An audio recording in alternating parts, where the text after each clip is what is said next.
I'm Caleb Brown, host of the Cato Daily Podcast. It is December, and I'm once again here to ask you to support this podcast and the broad mission of the Cato Institute by becoming a podcast sponsor. If you support Cato to the tune of $1,000, I'll give you a shout-out on the podcast. The only way to do this is to visit cato.org/podcast sponsor and make your contribution. Cato accepts no government money, and we depend on the generosity of our sponsors to help us advance the values of individual liberty, limited government, free markets, and peace. Visit cato.org/podcast sponsor and support the Cato Daily Podcast and the Cato Institute. This is the Cato Daily Podcast for Tuesday, December 17th, 2019. I'm Caleb Brown. The U.S. House has passed 2 articles of impeachment against President Trump. Cato's Healy, author of the new Cato paper, Indispensable Remedy, walks us through the articles, why they were written the way they were, as a House vote looms this week. Yeah, there have been a lot of talk in the last few weeks about cluttering up the articles with charges ranging from emoluments clause violations to obstruction of justice in the Mueller special counsel probe. And I guess in the end, the Democratic leadership decided that none of that really sparked joy, and they kept it minimalist. So what we've got is 2 articles of impeachment that focus on Ukraine-gate and the president's response to the impeachment inquiry that Ukraine-gate launched. So, I assume there would be 3, just based on history, that there would be 3. Well, there were only 2 in the most recent, in the Clinton impeachment. But what you've got is the first article is about the alleged shakedown attempt of the Ukrainian government, the withholding a state visit and military aid unless and until the Ukrainians announced an investigation into the man that was at that point Donald Trump's leading 2020 presidential rival, Joe Biden. And Article 1 is about abuse of power, and it charges that President Trump abused the powers of his office, quote, for corrupt purposes in pursuit of personal political benefit. And one thing that's interesting is that despite some talk about bribery and extortion, the article really doesn't frame it in the language of the criminal law. And I think that all other things being equal, that was a smart way to go, because impeachment is not a criminal process. And when you try to shoehorn what we're talking about here, Trump's behavior and the surrounding the July 25th phone call, when you try to shoehorn that into a bunch of federal criminal statutes, you invite this hyper-technical legal debate, which is not where impeachment's supposed to be. Impeachment is designed, the core of impeachment is designed to get at not violations of federal criminal law or particular statutes, but misuse of the powers of the office in ways that can often be perfectly legal, but still corrupt. So the second article, obstruction of Congress, this seems a lot more clear-cut. There are numerous ways that the president has attempted to prevent Congress from, in a sense, performing oversight functions. Well, it depends on who you ask, whether Article 1 of the impeachment or Article 2, obstruction of Congress, is more solidly grounded. They both have precedent in the Nixon case. Nixon, remember, you always have to point this out because someone will point out to you, as if you don't know, that Richard Nixon was not technically impeached because he quit before the hammer could drop. But in July 1974, the House Judiciary Committee voted out 3 articles of impeachment, and the third of those articles was obstruction of Congress. And the notion is that in Nixon's case, partially, selectively, and duplicitously complying with congressional demands for information in an impeachment inquiry, he interposed the powers of the presidency,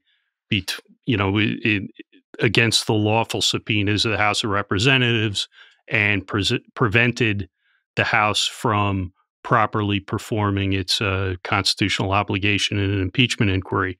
And Article 2 of the articles that were just passed against President Trump actually quotes from Nixon Article 3 pretty heavily.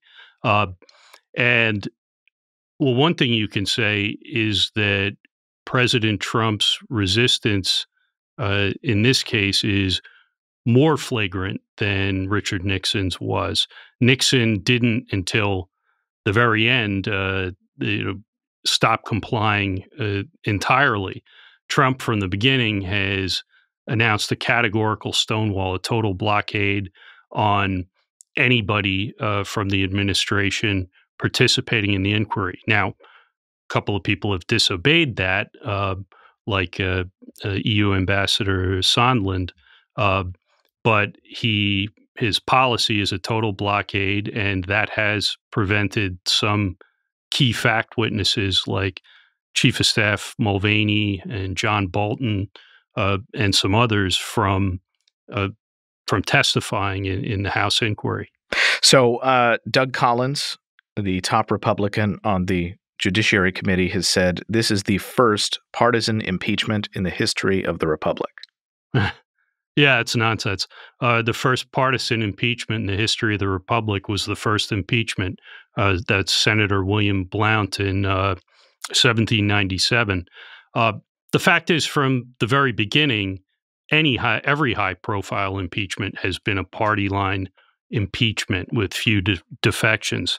If you want to see a bipartisan impeachment, you'd have to go to, one of the many obscure federal judges that have been impeached. When the stakes are higher, particularly when you're talking about a presidential impeachment, you're always looking at a near party line vote.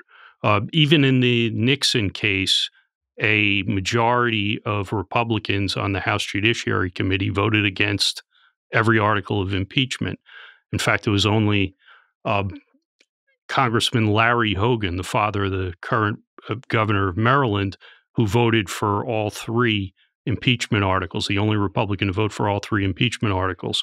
So if your standard is going to be the impeachment needs to be bipartisan, that means you never impeach in any case, certainly any case involving the president. That said, it's bad that this is is shaping up to be a more party line impeachment than even past impeachments. It's something that Alexander Hamilton warned about in the Federalist Papers, Federalist 65, that the danger was that the decision would be determined more by the comparative strength of the parties than by actual evidence of innocence or guilt. And that definitely looks to be how it's playing out here. But the fact that there's a party line vote doesn't tell you which side is being unreasonable. So, and we'll talk again about what is likely to occur in the U.S. Senate once a trial commences. But what do you make of the idea that people like Lindsey Graham have said that they're not even really pretending to be impartial jurors or impartial judges of this case that would come before the Senate?